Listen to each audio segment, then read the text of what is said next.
Update. Am I the a-hole for leading a woman on by being nice to her kid? Original post. This happened a few days ago. It has completely blown up in my face. I, male 32, was out with friends, and it was one of those situations where people showed up with their friends, and it was a blend of different friend groups. It was a courtyard cafe, so our tables were close by, and we were all occupying a good chunk of the place. I don't make new friends easily, so I was just focusing on my coffee and talking to my friend Katya, female 35, when her friend Marie, female 30, joined our table with her colleague. She is a cute woman with smart looks and a brilliant smile. We started talking, and it was your usual what's your favorite kind of topic. We were discussing cartoons, movies, and books. Apparently, we are both dorks who hide our dorkiness really well. Then, something unique happened. We recognized that we had an audience. Katya and Marie's colleagues were busy with themselves, but there was a young boy sitting with us listening to our conversation, and we noticed him when he chimed in with his own favorite show, Steven's Universe. At first, we looked at each other and then the kid, and then again at each other and laughed. It was so interesting that he had pushed his chair from the adjacent table to our table and decided to join our conversation. So we started talking to him and asked him about his life, friends, and school. Typical stuff. I saw his mother smile at us from the table, so she approved of all this. She was a friend of one of my friends and remained busy with her group. Over the next hour, we basically talked to each other and the kid, and Marie slid her chair a bit closer to me, and we were subtly flirting with each other. When it was time to leave, we exchanged contacts and decided to meet again the next day to see where things go. We are both single and share many interests. The kid's mom, let's call her Brianna, came over and we just exchanged some pleasant greetings. She described how great the kid was, and we all agreed. We all went our separate ways. I did give Marie a hug before leaving. The next day, I got a message from one of my friends saying how rude I was to Brianna, and that if I was not interested in her, I should not have gotten her hopes up. I was surprised because Brianna and I did not talk for more than 15 minutes, and I never showed any interest in her. I did not flirted, and I did not notice if she was flirting either. Not surprising, because that is one of my blind spots. I replied that I did not know what this was about, but I definitely did know such thing.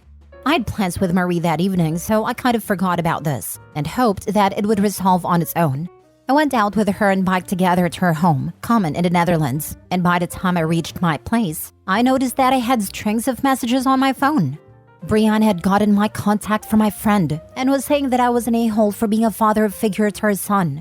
She said that he had not stopped talking about how nice his evening was with me, and how is she supposed to tell him that I had no interest in being in his life. I was leading her on by showing her that I could offer what she was looking for, but then I was playing this game of showing disinterest to make her follow me around as a show for dominance. Apparently, all the podcasts have tuned men into a-holes, and we don't see women as people with emotions anymore. I was literally sitting there with my hand on my forehead trying to make sense of it. Our mutual friend messaged me again and said that she expected better from me. She had found out from Katya that me and Marie had hit it off, and she accused me of being superficial and being a jerk to Brianna because she is a single mother and I should grow up and be more mature. I replied that I never let her on and they needed to clear this out because it sounded really crazy. To be honest, I have never been interested in dating someone with a child, and my friends know this. But I never said that to Brianna, so that was something our mutual friend either told her or was just saying to me personally. The next day, it blew up even more, with half of our friend group calling me a jerk for stringing Brianna around. I messaged Katya and asked her what the heck was going on, and she said that she was surprised too. I'd assumed that something happened after we left, and was under the impression that I asked Brianna out and rejected her. I told her that I asked Marie out, not Brianna. I am seriously thinking I have crossed some boundary here by talking to that kid that day, and probably his mom is freaking out because of it. Now for the top comments before reading the update. Not the a-hole. You were just nice to a kid. Doesn't mean you have to go marry his mom. Also, kinda sounds like mom is using the poor kid as a litmus test for dating. Friend group or not, I wouldn't really be okay with my kid just pulling a chair up to strangers and engaging in their conversation, because it's rude. And even if I did think that was okay, I wouldn't think that it automatically meant he was attempting to be a father figure of any kind. People in general aren't nasty and dismissive of kids, but especially not if they're part of an extended friend group. Is any man the kid smiles at a potential suitor? I think you may have dodged a bullet and may need to keep the people agreeing with her at arm's length. Not a litmus test, more like a bait. throwing the kid out on a line and see what he catches. Not the a-hole. I think the mother was using her kid to get to you, and the plan failed, so she could be trying to guilt you into exchanging numbers by using her son, which is cummy. Sounds like it. OP needs to talk to some folks in person, find out what story's going around. He was obviously talking to Marie, and obviously Brianna's upset that OP was interested in Marie rather than herself. This is a really weird revenge mission for Brianna. The mutual friends being flying monkeys is the most disturbing part. If Brianna's crazy, that's fine, but mutual friends whipping up a mob is bad news. Discussing it in person is the best solution. Find out what story is going around. Brianna sounds unhinged, and I'd be interested to know exactly what she told his friend group, because it had to be more than, "He was nice to my kid," and we chatted for 15 minutes between the hour plus he spent flirting with Marie. Let them know you and Marie were both nice to the kid, who invited himself into your conversation. That doesn't mean that Brianna can expect a threesome or a father for a child out of it. Definitely block Brianna. But if the friends don't remove their heads from Brianna's butt and offer you an apology, I start blocking and ignoring them too. I can just see this nut job with her eyes peeled, looking for potential daddies from any guy with a mile radius of her kid. Not the a-hole. Now for the update. Important background is that I am not Dutch. I'm an expat, and so is Brianna and Ellen. Marie's Dutch, and so is our friend Katja. Some good Dutch people commented and were surprised how this could happen in Netherlands. And they're right. Dutch people are one of the most straightforward people I have ever met. I asked Katja to find out exactly why people think that I led Brianna on, because she was also under that impression. She contacted a few people and got the whole story, and it is crazy AF. The whole thing started a few months ago and was the brainchild of Ellen. I was coming out of a relationship, and she wanted to hook me up with Brianna from the start. I, however, was not ready to jump in and was not very social for the first few months, so the chance never came. Brianna and I have shared talks before, but I was not paying attention, and she never registered in my brain. Ellen had hyped me up to Brianna for quite some time, and that is where the whole issue started. She had her convinced that we are very compatible and share similar interests. She was convinced that if we could just have a chance, we would immediately click. I have no idea why she thinks that, because we are definitely not alike in any way. Not to mention she knows that I don't want to date someone with the responsibility of a child. She just thought that I would rise up because I am so good with kids. This brings us to the day we were all out and I met Marie. Katja too had similar designs, but she did not oversell me and just brought her along for a nice evening. All this time, Ellen and her group wanted to introduce Brianna to me, but the way I clicked with Marie, they knew they missed the bus. So they sent her kid to our table in hopes of derailing our conversation, because we cannot flirt if there is a kid sitting with us. It was another matter that ended up helping us even more, because his presence removed any first-time nervousness, and we went from verbal flirting to nonverbal. When Brianna came later, she hoped to use the kid as an icebreaker, and we had a chat about how cute kids can be and similar stuff. But I never asked for a number, and she left with Ellen not so happy. My hug to Marie pretty much ticked them off. I do not know if it was Ellen's idea or Brianna's, but they decided that if they could malign me in the group and assassinate my character, they might end up drawing a gap between me and Marie. So they made up a story that I asked Brianna out and showed her down for being a single mother, and how she has nothing good to offer anymore because women lose their value to men when they are a single mother. This is why they mentioned the podcasts and stuff. Since Marie also has friends in my group, she would find out, be disgusted by me, and dump me. How do we know? One of the people sitting at their table dumped all their beans on Katja. What they did not expect was that I would be quick to ask Marie out and meet her the very next day. So when the whole thing blew up, she messaged me the day after we had a date. I already knew something made no sense. Katja and I explained everything to her, and she was very supportive, and joked that she has to work so hard to get this misogyny out of me. We created a group chat and showed our friends some pics from our time together the next day, and the whole thing was cleared up. Brianna and Ellen are outcasts now, and apart from professional relations and people will need to keep with them, they will no longer be invited to our usual hangouts. Everyone is scratching their head at what their endgame was, and the consensus is that they expected to isolate me and then be my only support system and redemption. Anyway, the only petty thing Katja did at the end was send my pic kissing Marie on her cheek to Ellen as an FU before blocking her. Unless there is a new drama from the two, which I doubt there will be, this is probably the end of all the craziness. Well, that was weird. Honestly, don't know what to say really, but what a dumpster fire. Some of these people really just make me scratch my head. Are people really this naive and deranged? I can't believe it. I feel bad for OP having to deal with this nonsense, but I also do feel bad for the kid because he was a pawn in this whole thing. Poor kid is getting mixed up with a group of deranged people. My guess is desperation. Desperation feeds on itself and can often bring out the worst of people. If Brianna was becoming desperate for a relationship, every rejection would feed desperation back and feel like she had no more chance.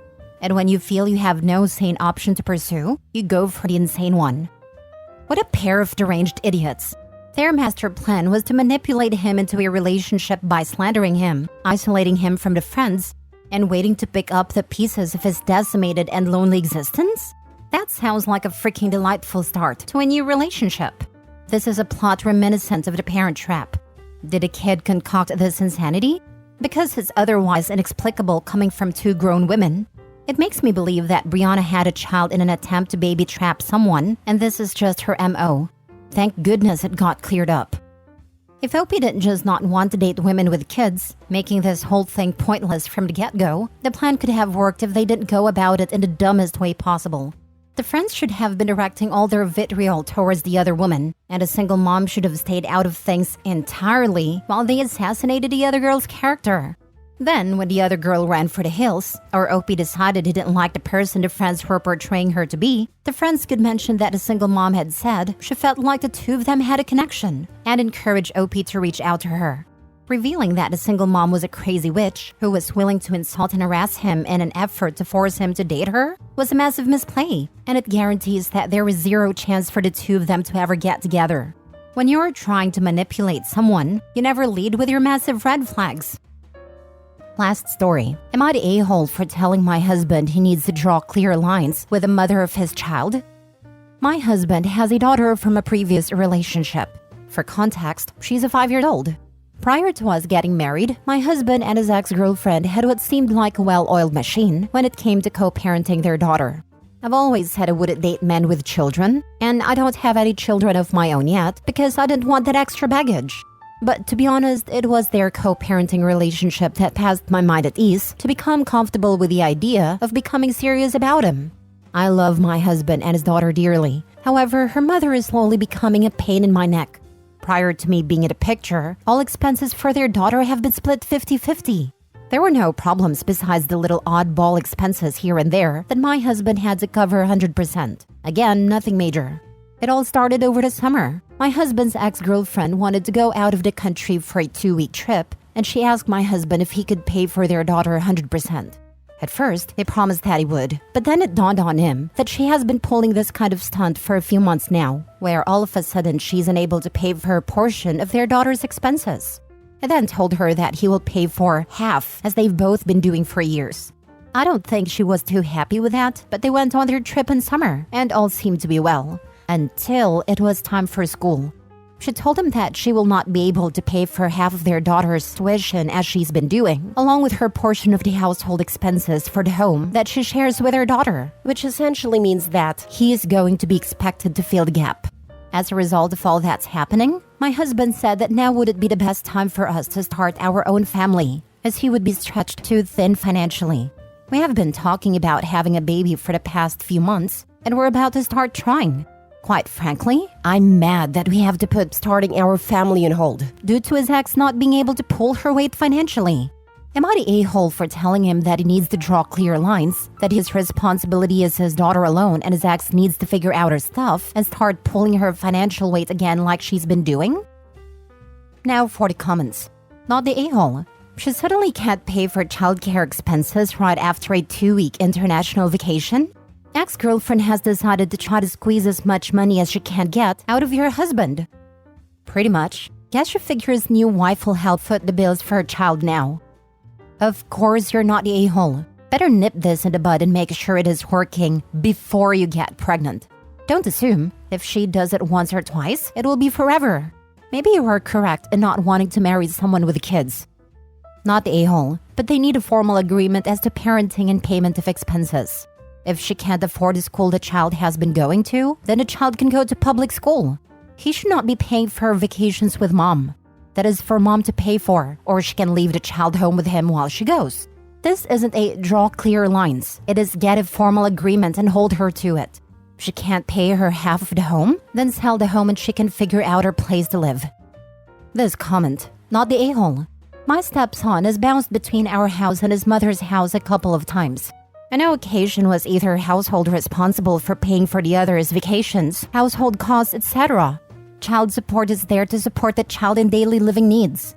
If the mother can't afford her house, she needs to downgrade or sell. If she can't afford her half of a school tuition, then the kid can go to public school or a cheaper alternative that she can afford. If she can't afford a vacation out of her own pocket, then the kid stays with the other parent, or they make different plans that she can afford. Your husband is being taken advantage of, and she's pushing him for all he'll give. I had an ex, and his ex said she needed more child support because her and her boyfriend's rent went up. Of course, he agreed, and I was like, so if you get a new place and your rent goes up, does that mean you can give her less? It was more things like that. The relationship didn't last. Poor guy was such a pushover that he couldn't clearly see it, or he didn't want to.